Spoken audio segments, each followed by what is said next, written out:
So get ready to get your minds blown as we talk about evolving sales development with these amazing humans that I just met, but yet I feel like they're my besties. So let's just kick it off real quick. I'm going to take a cue from our last moderator with a quick icebreaker. 2 super important questions. Number 1, is a hot dog a sandwich? Yes or no? No. I'm going to go no. I think it depends how you cut it. If you want to cut it up, you can make it a sandwich. Wow, that's nuanced right there. Yeah. Number 2, pineapple on pizza? What do we think? Yes, but it has to be with something else. There's a pizza place here called Via 313. Really good, yeah. Does pepperoni, jalapenos, and pineapple. So there has to be a, yeah. Yeah, I'm going to go no. No. No. I was no my whole life until I had literally pepperoni, jalapenos, and pineapple, and the combination is magic. It's Spectacular. give it a try. Yeah. It's worth All it. right. Well, we'll get to the real stuff. So evolving sales development teams. When we were talking about this last week on our Zoom, there were 2 really important themes that came out from that conversation, I think, and I'd like to focus us there. So let's start off with James, because James has been in this business for longer than I even realized there was a sales development thing.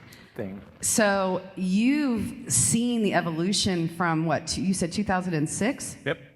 From 2006 to today, you probably have a lot of really good insights about what that evolution has looked like up to this point. And then I'd love to open up the conversation after that about where you think, based on that, it's going. Wow. All right. So I could talk about this subject for a long time because I have seen about almost 16 and a half years of sales development. Back when I was an SDR, there was no technology like SalesLoft, Outreach. There's no automation whatsoever. So everything was typing it out. I didn't have a content team, copying and pasting templates into emails, sending it out. I even got to the point where I had to learn how to code in Salesforce because our admins just weren't that great. But I'm finding more and more that SDRs are hiding behind technology as the easy route or the shortest route from point A to point B, and the younger SDRs who actually take time to learn from people who've been around for a while are finding that the old school ways of making phone calls, even sending handwritten notes, like the things that I was doing back in the day to get attention, are so unique because no one's doing that anymore. It's kind of like, I don't want to say devolving, but it's kind of going back to the opposite direction of the trends of technology that the younger generations are using today. Yeah, that's a really interesting point. I mean, there is so much technology that it almost can be limiting to an SDR's ability to be creative and connect as a human and all of that kind of stuff, which we all know is so important. Jessica, what do you think from where you sit at LeadIQ? I think to your point, it's almost to a devolving, right? Because you have so many things that are at your fingertips. So how can you use it? And then how can you still have that unique personal experience with each prospect that you're touching? Because everyone knows it's going to be 18 some odd touches that it's going to take to at least get someone's interest, and they've already done any type of research. They know who you are. So what are those things that you can really drive home? So seeing how SDRs are really becoming creative and then taking the technologies that they have access to really take it to the next level. Right, so do the long math first. Yep. That's really hard. I have 2 kids that are in high school, and I often want to teach them through what I learned in school, especially around math, and they look at me like I have 12 heads because they've never really had to do the long math. And so that's a really interesting point. Nathan, now you come from a completely different perspective, True. Which is customer success. Mm-hmm. And so what do you see about the evolution of an SDR? Yeah, I think one thing that's missed a lot is SDRs are usually brought into a company and they're trained by an SDR manager as well as other SDRs. So they don't have a full picture of a business. They typically just know qualifying, right? You come in, you make your calls, you get things done. So what's interesting is it's really helpful to bring somebody in and teach them kind of the entire scope of the business, right?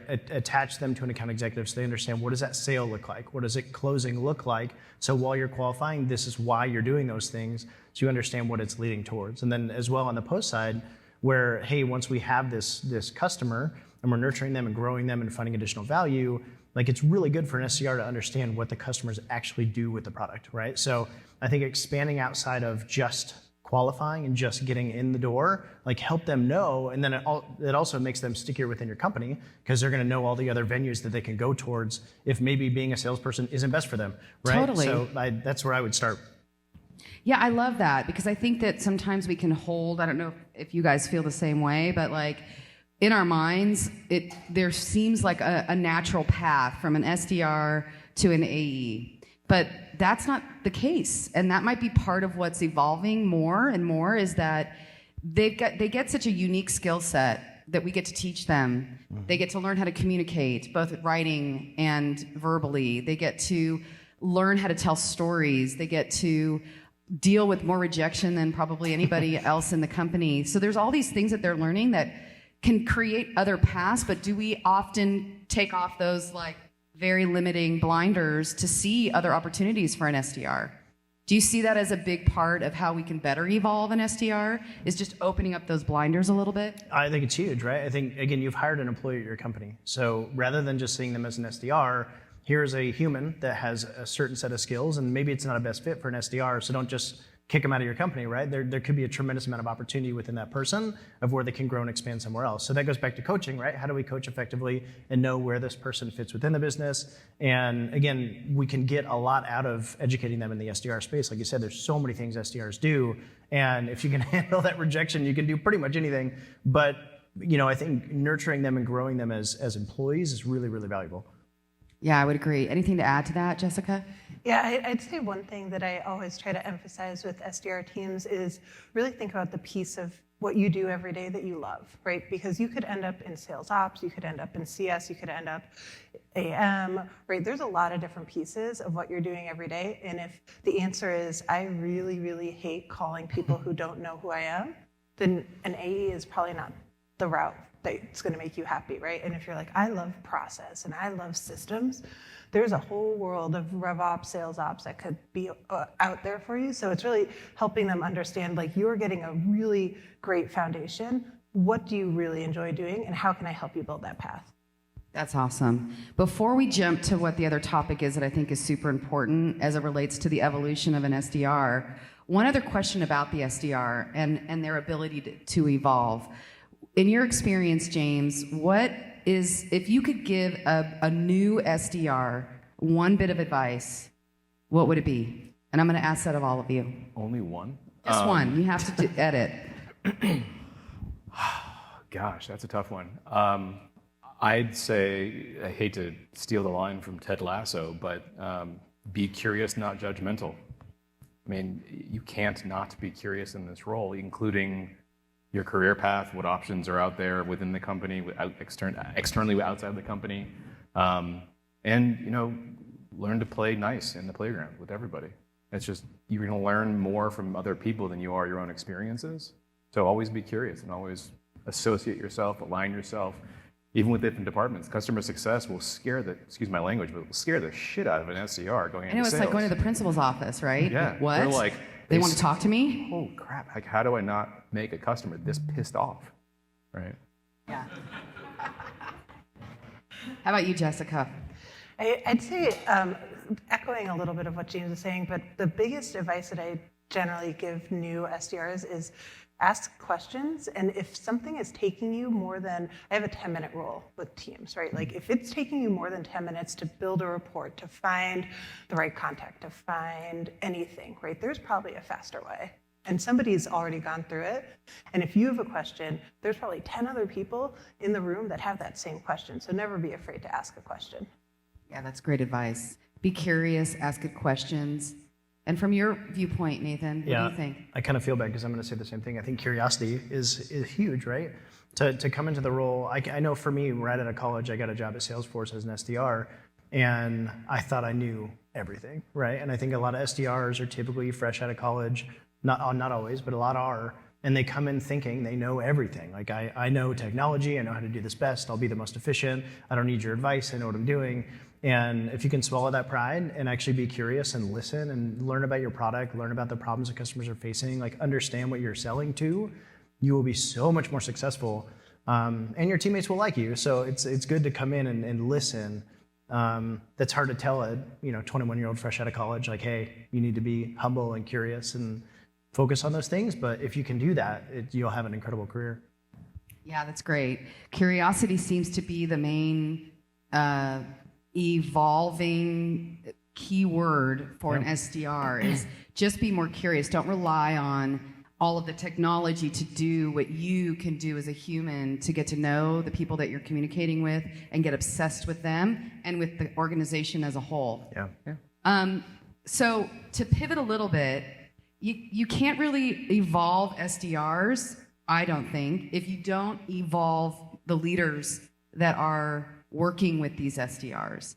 And there's been a lot of conversation about coaching and training and all of that. And in fact, I just posted something on LinkedIn. I'd love if you guys would respond if you see it, about how we all know, based on what people have been saying today, our great speakers, about the fact that that's one of the biggest performance lifters, like turbocharges, when you have good coaching, training, and developing. But what's so interesting, I think, is that organizations, one, don't invest in it like they should, and I'm wondering why, and they specifically don't invest in that frontline leader, which is really the people that drive everything.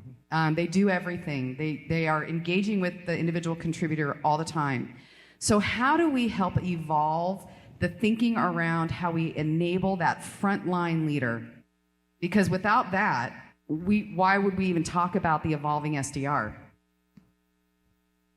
You want me to go first? I do. Okay. I'm going to be mean for a second. Okay. The brand new SDR manager coming out of the individual SDR role is an idiot. They don't know anything. They know but their way. They know their process. They know how to get from point A to point B and win the only way they know how to. I always recommend SDRs go into a closing role first, because we are delivering to that side of the fence as our customers before they jump into a sales development leadership role. That's really interesting. How's that going for you? I only hire SDR managers that have had closing experience, and it's beautiful because they get it. They know how to speak to RVPs. They know how to speak to sales reps. It's not like, oh, well, should I approach them? Blah, blah, blah. Like, they're also a hell of a lot more likely to go find external training, because one of the things I've found over the years is that internal training for SDRs pretty much is non-existent when it comes to your own companies. And then if they are, the sales enablement teams you're working with are usually behind.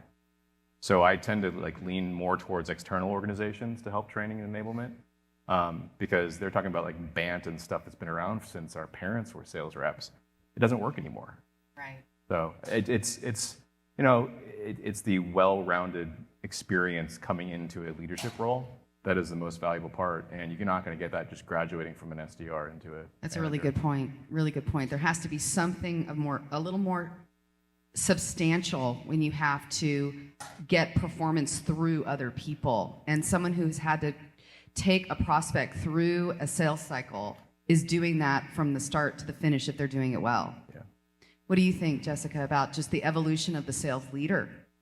Yeah, I think it's critical that organizations are giving training support to those new leaders, right? Because not only are you someone who potentially was an SDR who's now moved to a leadership position, so you're new as a people leader, you're probably still relatively new to the workforce, you're potentially new to the product, right? And it's a big shift, and you've seen everything in your process. James, to your point, you've been doing it this way. So really, I think one of the best pieces of advice I got as an early leader was don't expect anyone that you manage to do it the same way you did it, right?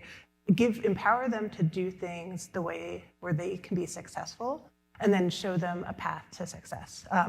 I think companies like you are all super lucky that your companies are allowing you the day off to come to an organization, an event like Tenbound. Things like this are just so. I remember in San Francisco at the Ritz, I think, was one of the first events, Tenbounds, that I went to, and it was so pivotal to me, where I learned all these things and I saw these amazing speakers, and I'm like, I can take this back and impact the team, and it was just so great. Yeah. Can I clarify one thing? Sure. No offense meant on the whole idiot comment. We're all idiots when we're first going into leadership. Thank you. Yes, that's true. Oh my God, when I think back on all the mistakes that I made as a first-time leader, I mean, I think that's why the question is so important to me now, because I probably let go of people that I shouldn't have because the color of their hair reminded me of like a girl that I beat up in high school, maybe. Like, seriously, things that ridiculous would cause me to make decisions that were probably hurting my business more than helping. From your standpoint, from a customer success standpoint, one, do you see the same challenges that maybe new sales leadership steps into on the customer success side, and how do you see it just all evolving, just raising the bar for everybody? Yeah, no, I think it's a good question. And I think from my career history, I can't speak for all companies, I typically don't see the same problem. I think people in CS that get promoted are really good at managing people. They're really good at nurturing. They're really good at coaching, because that's what we do with our customers every day. So it's always fun coming to these events because you get a lot of SCO kickoff, a lot of really good stuff. And it's like, hey guys, you already have a department in your company that's doing all these things, right? We're coaching, we're nurturing, we're listening, we're finding problems, we're solving those problems. I used to always joke that my job in CS is to resell the same product that somebody doesn't like for more money. Like, we're good salespeople, right? It's just really challenging to get that across to sales. Not necessarily that we're looked down upon, like, oh, you went to CS because you failed in sales. Wherever you are, I heard that earlier. but the point is, you have this incredible department inside your company that know what your customers are doing, that knows the pain points, that know how to go sell to them effectively.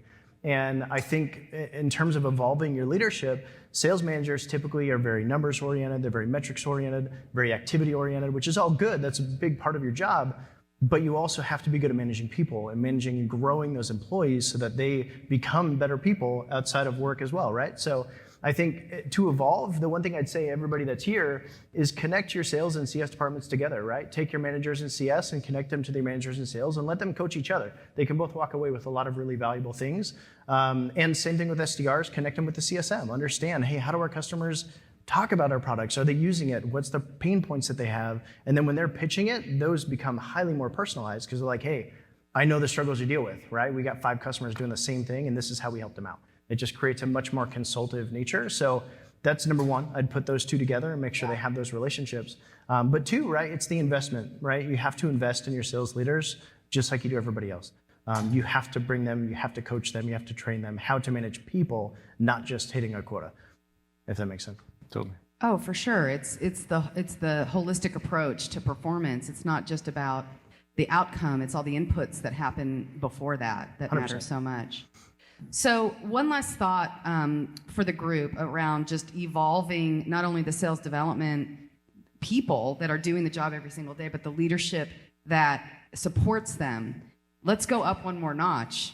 How do we help influence the evolution of the people that we might have to get our resources from to recognize the true value of what we're delivering to the organization? Because I think that there's lots of perceptions out there, at least in my experience, that organizations don't understand necessarily the ROI that comes from a well-oiled sales development machine. Yeah. Really. And so how do we help evolve the conversation around the contribution back to the business? Does that make sense? Probably something you really are thinking about right now, James. Yeah, I probably need to go last on this one. I mean, the only thing I could say is it's very difficult, right? Because companies have kind of baked into their brain the mathematical equation that I've heard from a lot of people here today of like how many calls lead to opportunities, lead to conversions, and like that is the math of sales. And if you know how it works, we just need to make more calls and we'll get more opportunities. And to go in and say, hey, look, I think Twilio was on earlier. The conversation of the quality of conversations and relationship building is way more valuable because you can make 10 calls and have really effective conversations that drive better opportunities. But a manager that's used to having 100 calls a day, that's a really hard mind shift to break. So I don't know how you do it. I know that it needs to be done, and the companies that have done it are finding a ton of success. They're a good example. Exactly. And maybe that's how. It's like, hey, here's all the examples of how it's working. We should give it a try, right? That's a hypothesis. Give it a shot. But it's difficult sometimes to get upper management when they're used to like, no, this works. It's not working anymore, right? This is the playbook. We run these specific plays, and there's no way to break out of what's been working, recognizing that there are outside circumstances that create, instability and maybe not the performance we want, but what we can control, we should probably evaluate and maybe Yeah. evolve into something different. Quality, maybe, versus quantity is one of those things. How about for you, Jessica? Yeah, I'd say that it's an interesting. I mean, I could probably talk for hours on this topic. It's a very interesting philosophy if you take from an upper C-suite perspective, and their first thought's going to be, I'm going to bottoms down model this, right? And we're going to figure this out, and I'm going to tell you this is how many people, and if you have this many people, it will hit our number, right? And if you look at the companies who are doing that, they're probably not doing as well as they could be, right? Because you can't say, I'm going to hit $100 million and I'm going to do it because this and this and this and this and this is all, these things are going to happen, and I'm going to model this out 4 quarters in advance, and everything's going to line up, and I'm going to give you this many people and they'll do exactly this every day. There's so much variability into that. So I think if you can tops up it and meet in the middle with the bottoms down modeling, and to an extent of this is a way to do it better and more personal and more actual good conversations versus I'm just going to put more people, more activity, more, and expect to get more. Yeah, so what I hear you saying, and correct me if I'm wrong, is we've got to be very thoughtful about what are the inputs. What is a KPI that really is driving the value of what it is that an SDR is doing? Is it dials anymore? I don't know. Is it number of conversations? Is it how many people are replying to your email? I mean, those are all common things we hear all the time, but is that really what's going to evolve an SDR org or not? So can you answer that? And then we'll open it up for questions. What do you think about just evolving the process of what we measure? I think we should measure everything. Activity, for me, is not a performance indicator. It's a metric indicator. It's an analysis. Unless you're in trouble and struggling, you're probably on the way out of the company. Then we start, in my world, we start looking at your calls and emails. For me, it's more so, I'm more operationally minded, where I try to take all the data possible and create ratios and work backwards, kind of like a dyslexic way of building teams. End result, you work backwards, find those milestones along the way. But the thing is, when it comes to leadership beyond sales development, they don't know what the hell they're talking about if they're telling you what to do in the team, because they've probably never been an SDR. They've probably never been a sales rep. They probably haven't been anything relevant in 10 to 20 years, depending upon the company. But when it comes down to it, it matters the success. It matters the end result and how we can support every team member to get there. But the biggest thing that I found over the past probably 5-6 years, giving them a voice, giving them what they need, because they're moving so much faster than everybody else in the organization. You can do the analysis, you can look at the analytics, you look at the performance, the goal attainment, even against every other SDR, which is something I actually move away from. I don't like to compare SDRs to one another, but more against their targets. The moment I gave them a voice, it was something that was such an eye-opening experience for me. We now have SDRs meeting with our CXOs internally, giving them a voice all the way up the chain. Yeah, it totally goes back to what you were saying, Nathan, that if you're not already considering a way to involve SDRs in other parts of the business, then you're making a big miss. Yeah, and I'd add that executives think it's a metrics-driven team. It's this many calls, this thing, and you end up in this much pipeline. But it is much more of an art form than a science. Yeah, I would agree. Because it's relationship building. On top of that, it's also a mental game, right? Yeah. How you think about what you're doing every day is going to drive the way you feel, which is going to drive the way you act and get you the result that you want or you don't. Yeah. So awesome. It was so great to do this panel with you guys. We've got 1 minute left in case anybody has any questions. Yeah. I work for a organization where SDR compensation, where you work on post company SDRs. Given the fact that a lot of CFOs, members, dials conversion, revenue, what do you feel